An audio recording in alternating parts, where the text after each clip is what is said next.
Well, hello everyone, Seth Campbell here. Welcome back to Segway Plays The Legend of Zelda the Wind Waker. In the last episode, we returned to the Forsaken Fortress, got the Skull Hammer, which is an incredibly satisfying item to use, and had more trouble than we should have. In this episode, we are ready to finally save our sister and the other missing girls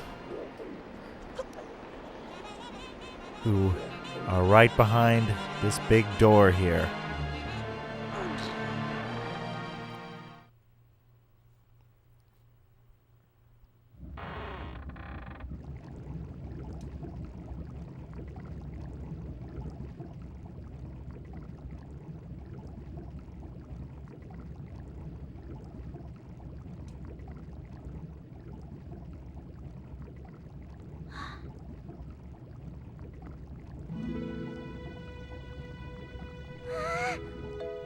Big brother.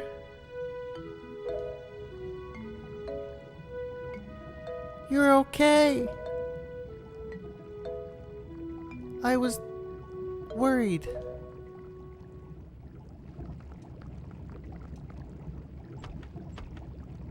Hi. The cell won't open that easily.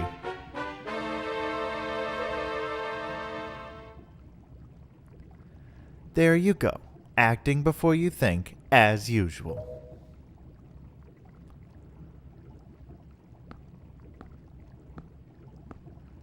I swear, do you even realize that we had to draw that monster bird off for you? It was about to come flying in here after you again.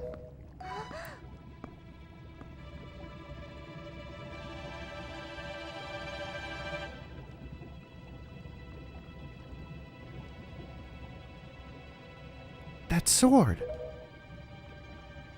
Where did you get that? Are you... Is it even possible? How could it be?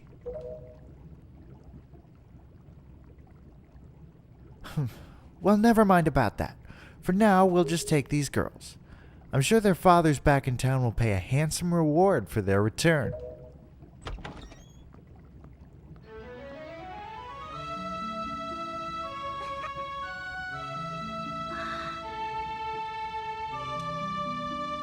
I'm so sorry to interrupt such a heartwarming reunion.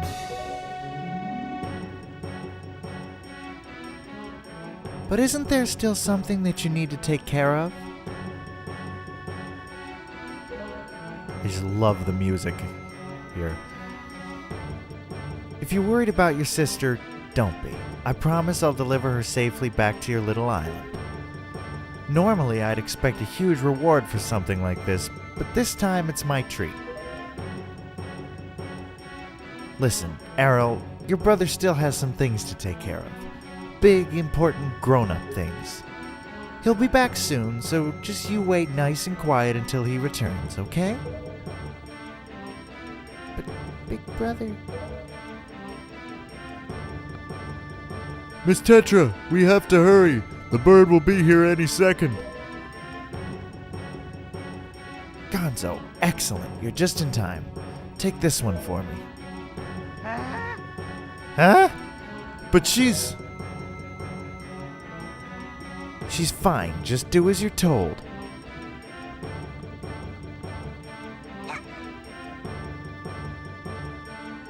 Big brother! Link. We'll be back. I swear it.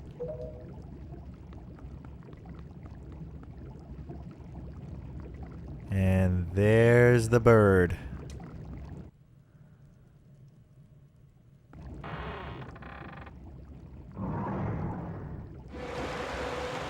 And we're stuck in here, and it's flooding.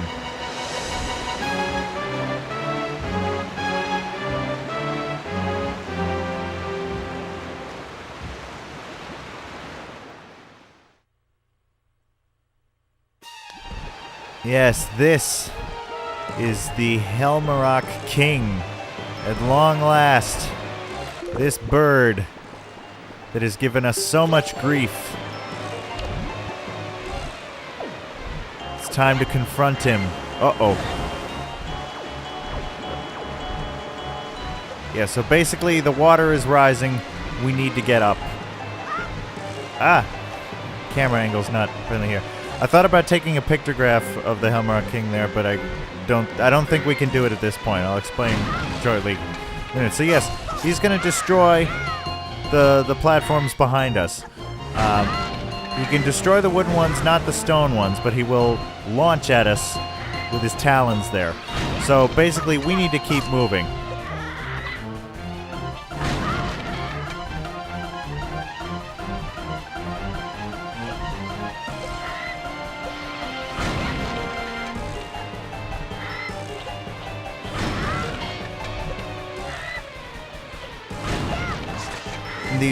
These bokoblins are just going to keep appearing to try to make things as difficult as possible.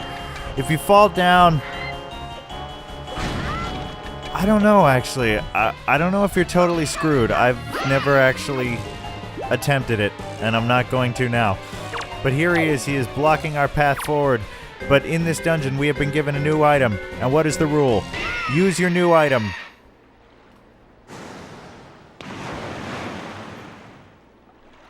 Well, that was easier than expected.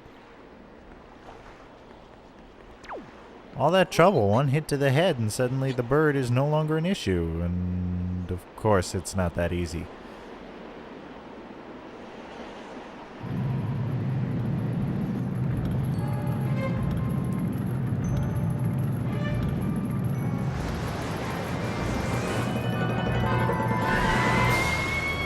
Now the fight really begins.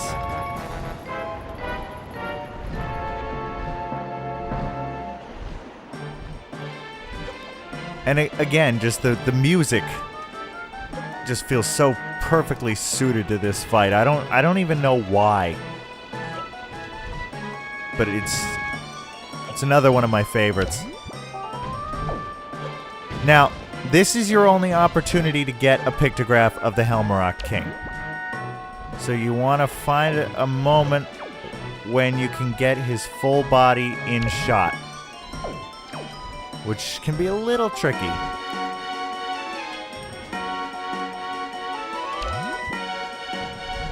I thought I had... I'm super paranoid about getting this right. Because again, this is your only chance.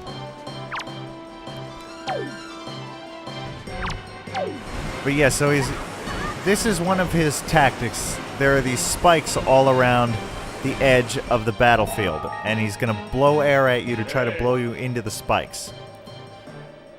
Link, your enemy is gigantic, but do not lose your head. This creature wears some sort of a mask. It must be trying to protect its weak spot. First and foremost, you must do something about that mask. Yes. So that is a hint on where we need to attack him if we can. Ooh, that's a pretty good shot. Maybe that'll... Like I said, I'm hyper paranoid about this because I really want to get all the figurines without issue. But anyway, so if we get close enough, he kind of waddles toward us and strikes down, and he gets his head stuck in the stone. And that is our opportunity to whack him in the head with a hammer.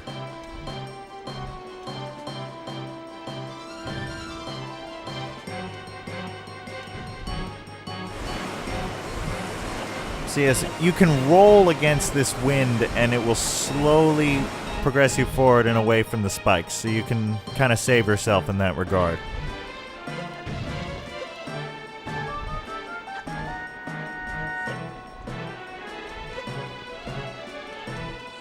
I love the design of the Helmerich King and the color scheme. I think of that. And this is actually the second time in this Let's Play I've referenced this Monty Python sketch, but beautiful plumage. Just the contrast between the wings and everything, and then the tail feathers. It's just a beautiful design.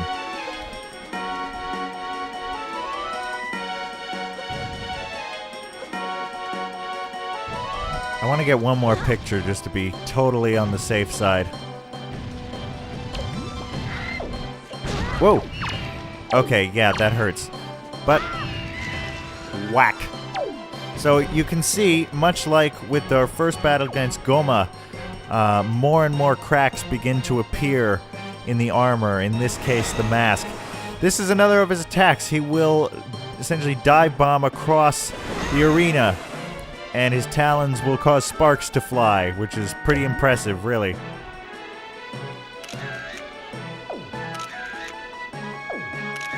Ooh, that's a good one. Okay, that ought to do it.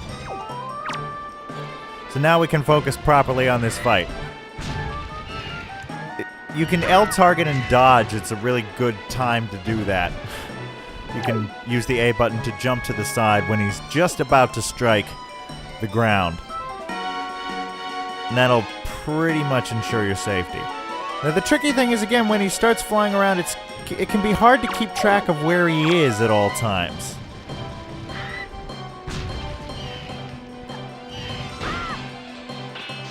And there we go, we finally destroy the mask, and we find out that he is a giant chicken. Yeah, he looked a little more threatening with the mask, I think. Although this whole giant demon chicken thing is still pretty creepy. But now with the mask gone... Well, I thought he was going to strike again, but not yet. He's still going to do this this wind attack. But with many boss battles, with the mask gone, we can now attack with our sword finally.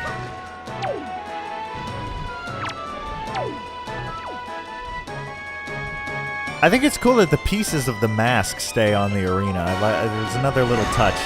Whoa. Yeah, it can be hard to see where he's going.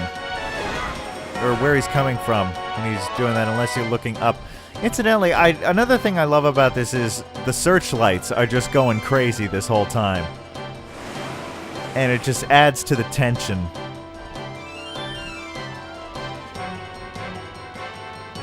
So here he comes. I think he's going to land. Yep. You can usually tell if he's going to land or if he's going to do that sort of flyby attack. There we go. We got him.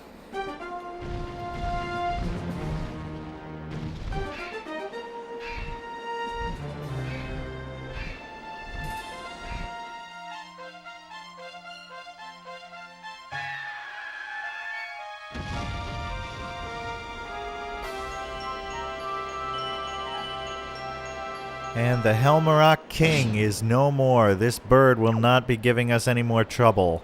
First things first, let's get this here heart container. You got a heart container, your life energy has increased by 1, which is awesome. And the feathers continue to fall. And the mask is gone, but some feathers are still around. Now let me just clear off, let's see. I mean, these are all pretty good, but I want to clear off some space. I guess I'll clear this one. But now, unlike in previous dungeons where a warp point back to the start or somewhere else has appeared, in this case the path forward has opened up. And if we remember from our first visit to the Forsaken Fortress, this is where Ganon lives.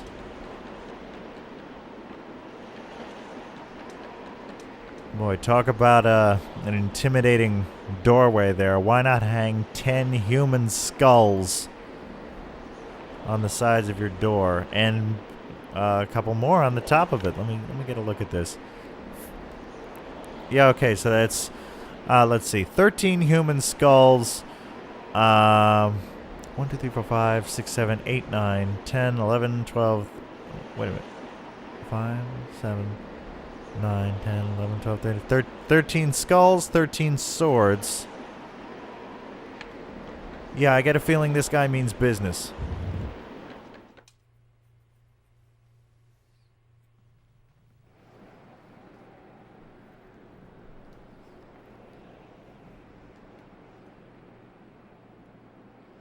It's been a while, boy. You have done well to sneak into my fortress and wriggle your way all the way up here. I suppose the least I can do is commend you for your reckless courage. My name is Ganondorf, and I am the master of Forsaken Fortress.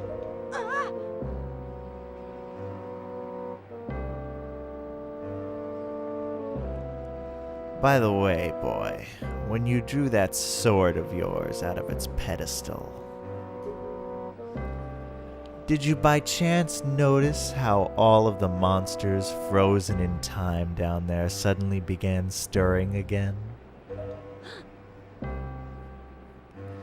Do you understand precisely what that means? I highly doubt you do. Foolish child. While that sword is indeed the blade of evil's bane, at the same time it has long played another role. You see, it is also a sort of key, a most wretched little key that has kept the seal on me and my magic intact.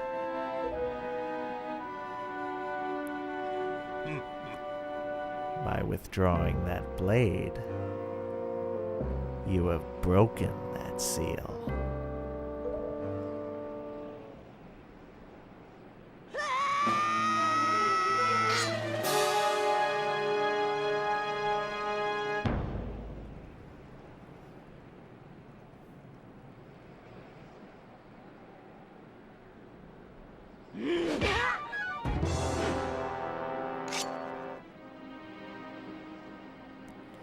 You cannot defeat me with a blade that does not sparkle with the power to repel evil.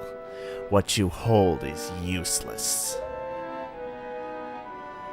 Go back to the world below and tell that to the pathetic fools who made this blade. Its power is gone, and its edges are dull.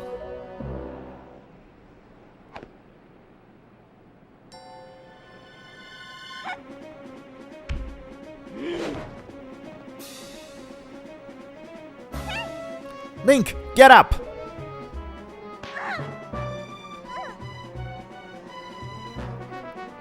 Stop! Let me go! You pathetic little sea rat!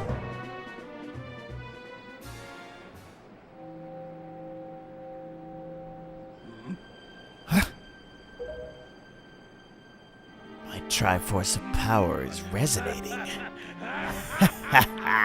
At long last, I have found you, Princess Zelda. What? What are you talking about? I don't know any Zelda. Feigning ignorance will gain you nothing. Tell me, if you are not Zelda, then why do you have this fragment of the Triforce?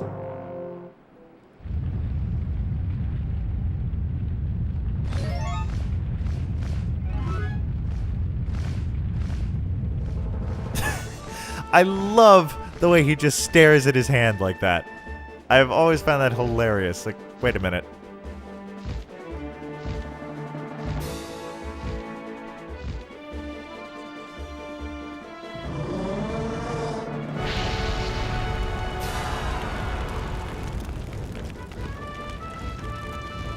And it would seem Valu has come to our aid, and the Rito have certainly paid us back.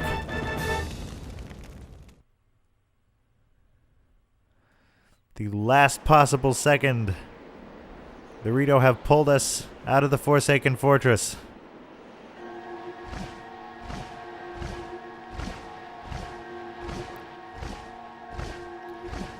It's all right, Link. She has merely lost consciousness. Your sister has escaped the Forsaken Fortress with the pirates. You can relax. She's safe now. Lord Valu, you arrived not a moment too soon. We are deeply grateful.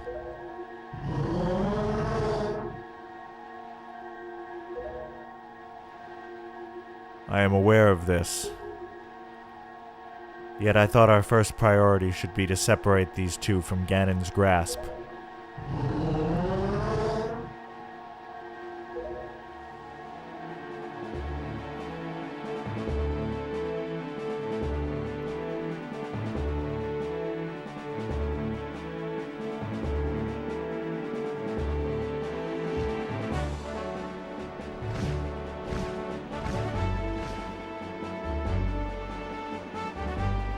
That flyaway shot of Valu always reminds me, and I'll get to his dialogue in a second, it always reminds me of the dragon bosses in Hailfire Peaks in the game Banjo-Tooie. I don't know if any of you have ever played that, but they use basically the same dragon fly-away from behind shot.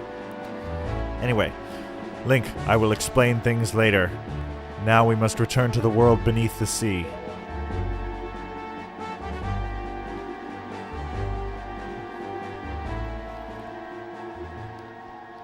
Well, a lot has just happened. Quill and Prince Kamali, of all people, just bailed us out big time. And Valu absolutely torched the ship on top of the Forsaken Fortress, with any luck taking Ganondorf down with it.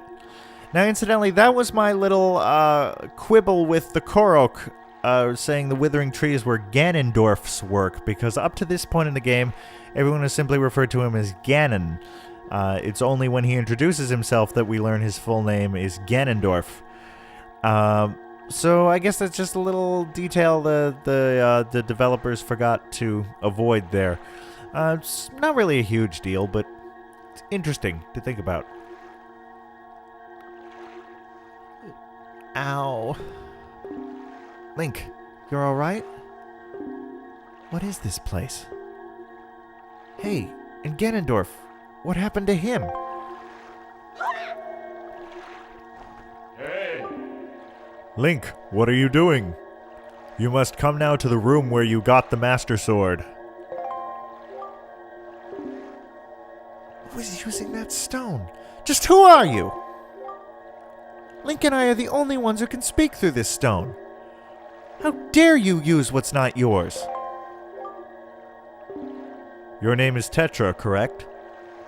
You must come with Link to see me at once. Well, don't you sound important. Fine, we're on our way. Just hold your horses, whoever you are.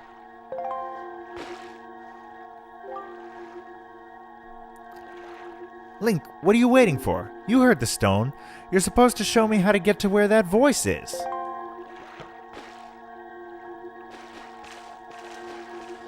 Well, here we are, back in this mysterious land underneath the ocean. And we're supposed to bring Tetra to speak to whoever was using that stone, which sounded like the King of Red Lions when he has always spoken to us. But he's right here, although he's not really moving or making any facial expressions in the way he usually does, so that's curious. So we're supposed to bring Tetra back to...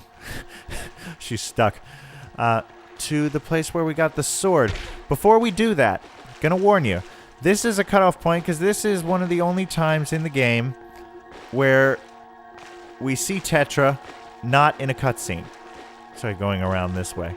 So this is your last chance to get a pictograph of Tetra, and it's a little difficult because the problem is she follows you fairly closely. She doesn't walk as fast as you do, but she comes up fairly quickly.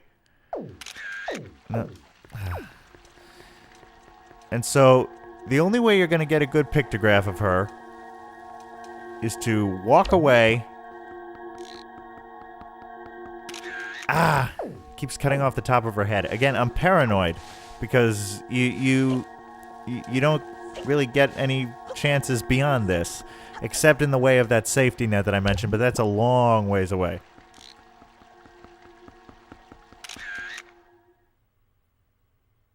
That odd. The focus isn't good, though. Okay.